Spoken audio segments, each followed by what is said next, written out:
It's the grandson of Right Thought. Welcome to the School of Marvelous Light. Yahusha said that the way to the kingdom is narrow, and few there be that find it. As we were talking about in the last video, the way into the kingdom is your own heart, and that's why it's narrow. Each one passes through the door of his own heart, a door big enough just for him to pass through it. It's a secret door that only he can pass through, is the door of his own heart. There's a work that needs to be done in that heart. It's called circumcision. The heart must be circumcised. And Abba gave you that task.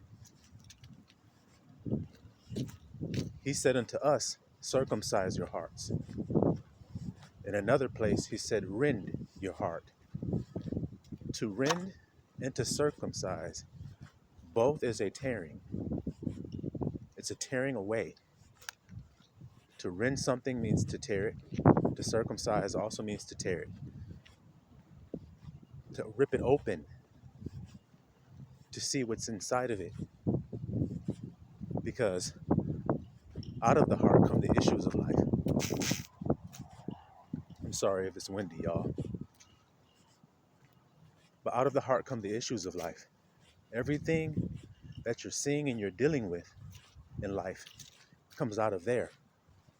And once you learn to go in there, into that closet, into that secret place, that holy place, and bear it before the Father, cleansing it, circumcising it, exposing it, a broken, contrite heart. You notice the heart is always about being torn, broken, opened, ripped, which seems to be such a frightful thing for us in this world to hear.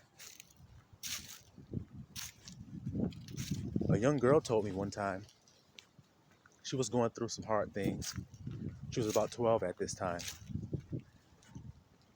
And I was talking to her about what she was going through.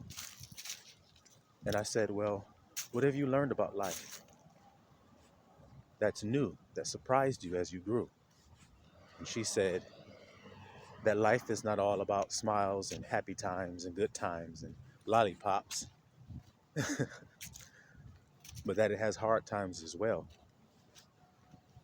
And that is a hard truth for us sometimes to teach our children.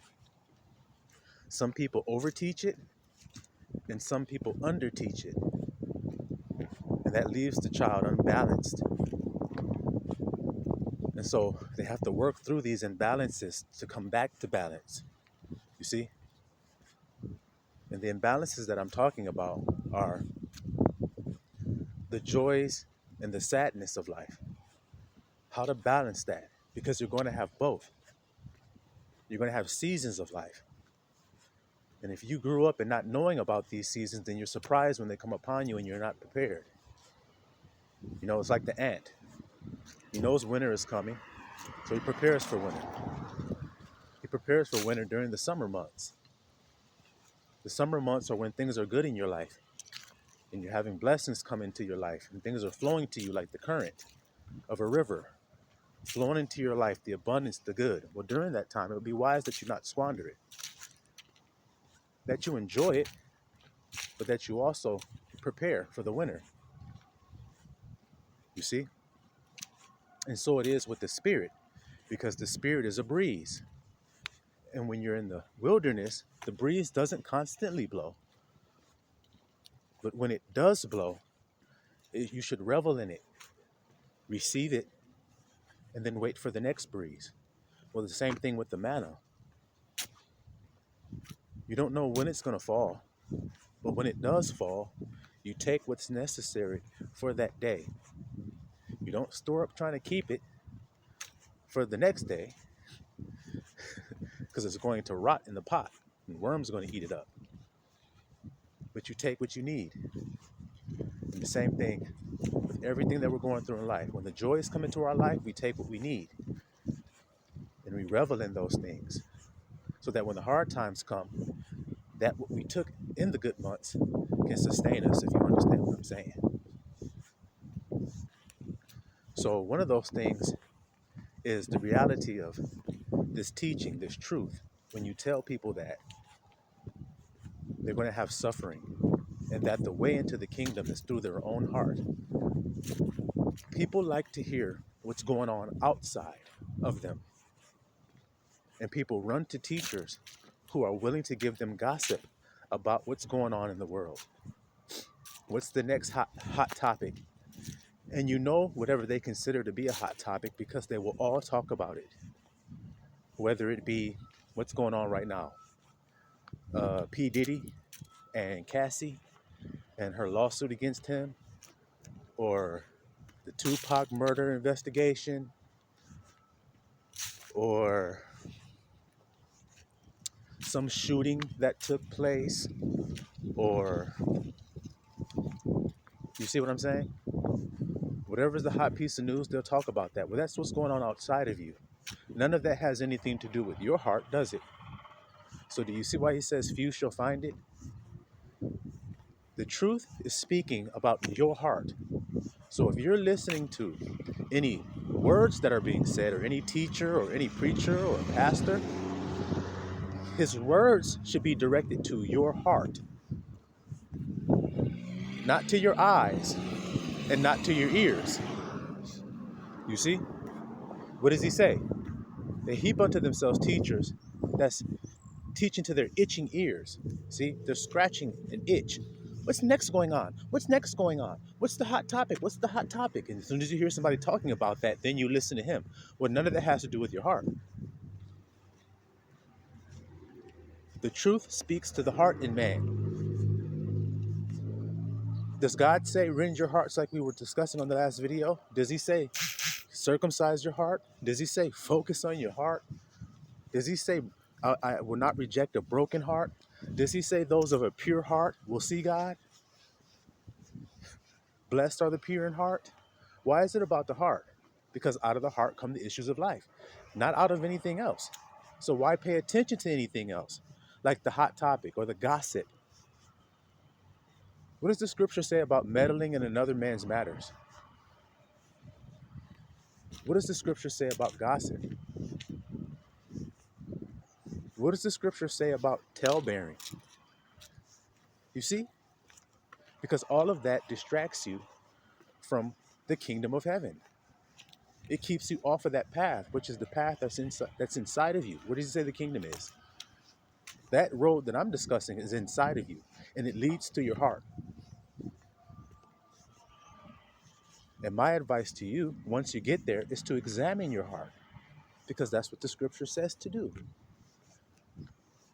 Examine it and take inventory of what's in it and be honest so that you can be healed of all of its defects, of all of its hindrances, of all of its doubt, and of all of its fear. And now the heart, which was designed so that you could love, right, guys? Isn't that where love comes from?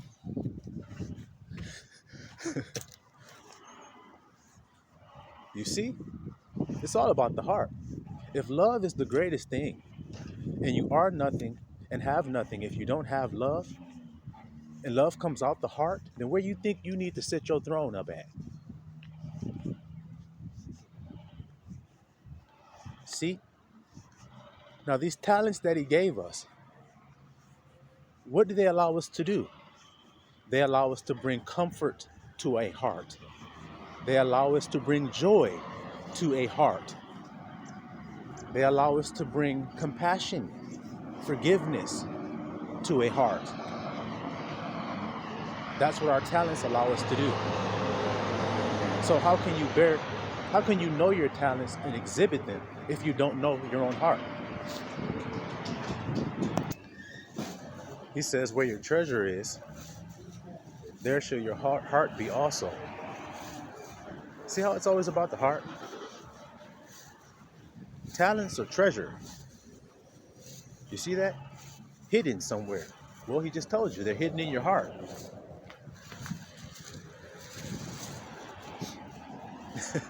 That's where they're hidden. That's where you should be at. You see? Like I told you, sitting on your throne, looking out at what's going in and what's coming out of that city, that new Jerusalem, which is the new heart that you have. Coming down from heaven means coming down from your thoughts, which is where Christ is sitting, in the Holy of Holies, which is in your brain, in Golgotha, the place where he was crucified, the place of a skull. You notice the scripture says that? The new thoughts which birthed out a new heart, because the heart and thoughts are one. The thoughts and feelings are one. And like I told you, once you get the new thoughts, which are Christ, then you get the new feelings. You see? And you become married. They become one. Your new thoughts and your new feelings become one. Like when you used to be fearful, this is what I'm saying about where the kingdom of heaven is. When you used to become fearful, you would say, I am fearful. Now, you maybe didn't say that with your mouth. You see what I'm saying? But you said that from your heart. With your feelings, you did. Because your feelings are the last part of your thought. Something happens which produces that, but it's a thought that happened. You understand what I'm saying here? The thought happened which produced the feeling. Once you felt the feeling, it made a child. Because this is what I'm saying to you. See, because to the pure, all things are pure. To the unclean, all things are unclean. Okay, so let's be pure-hearted. When a man and a woman come together, and a man lays with that woman, a woman can be feeling however she's feeling until he orgasms. Okay? Now, depending on how she feels about him will determine how she feels about when he orgasms. Because she's aware that if he orgasms inside of her, they may produce a child. So her feeling about him doing that determines whether or not the child will be a free child or a bond child. You understand that? Depending on how the woman felt when the man had the orgasm inside of her will determine what the child will be. Free or not free. Was she free or bond? The mother. Like Hagar or like Sarah? Which one was she? Now, in other words, what do I mean? Sarah is the wife of Abraham, his bride. So when she lays with him, she lays with him in truth and in love. So she has no fear when he has the orgasm inside of her to produce the child. She wants that child. She desires that child. She's been promised that she'll have that child that she wants. You see? So she wants that seed. She wants that orgasm inside of her so that she can produce the child. Because she's right feeling. Hagar, on the other hand, is a bondwoman. Unsure. Not really safe. Not really the wife of. See? Bearing a child not because I want a child for myself, but because she wants a child. This is her child, really. All of that produces a bond child. Because that's what the slave woman thinks when she's having a child on the plantation. This child is not even going to be my child when I have him. See how it going, y'all?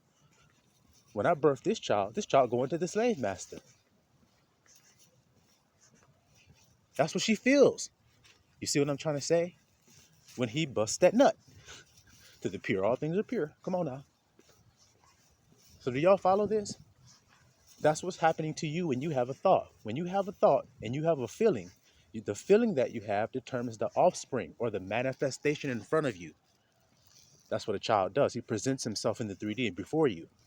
What was done in secret, in a secret place, in a holy chamber, the bed chamber. Same thing within you. Now, if no one's teaching you that or talking to you about that and how to master that, how to ignore the wind and the waves so that you can feel the correct feelings, if they're not teaching you that, then they're not teaching you what's important, are they? They're not teaching you what's valuable to you, are they? They're not teaching you how to labor in the kingdom because the laborers are few. There's only a few people that are going in their hearts, choosing consciously to go into their hearts, have a conscious thought, loving thought for something that benefits not only themselves, but is mutually beneficial for all. And they feel a feeling that matches that, which produces it for them, and it will produce it. If we be patient in good doing, then we shall reap. See that? And most of the time when you sow a thought like that, you'll cry. Well, Abba says what happens when you sow with tears. You hear that?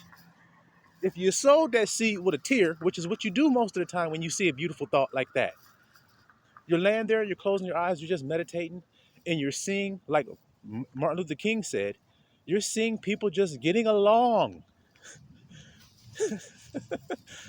You see people just getting along. It don't matter what they look like no more. That shit is old news to us in the kingdom. We don't care about that. We don't care what your so-called race is. That doesn't matter to us. What matters is what come out of that heart of yours.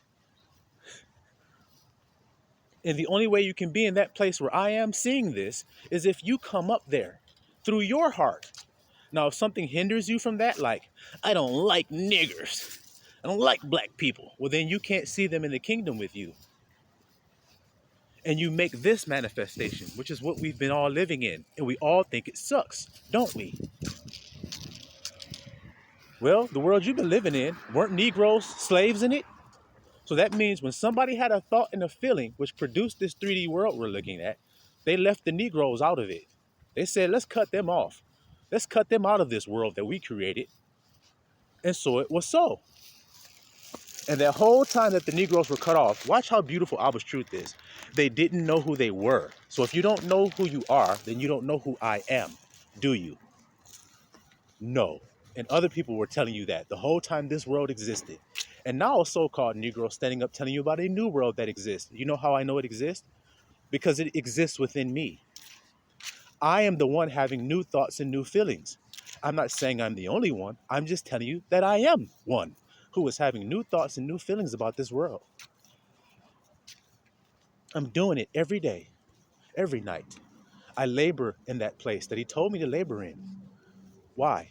Because if I sow with those tears that I cry when I think those beautiful things, and I see those beautiful things of brothers getting along and sisters getting along and children are safe, then everyone knows your name and everybody knows each other and everybody supports one another. Supports one another. Once you go there and you see that, then you patiently wait for it to manifest. Like I told you, Martin Luther King said, I may not get there with you, but I've seen it. I felt it. And if I've seen it and felt it, well, then it's coming. So my people, all you got to do is wait. Because you got a laborer in the garden. That's just the way it is, man.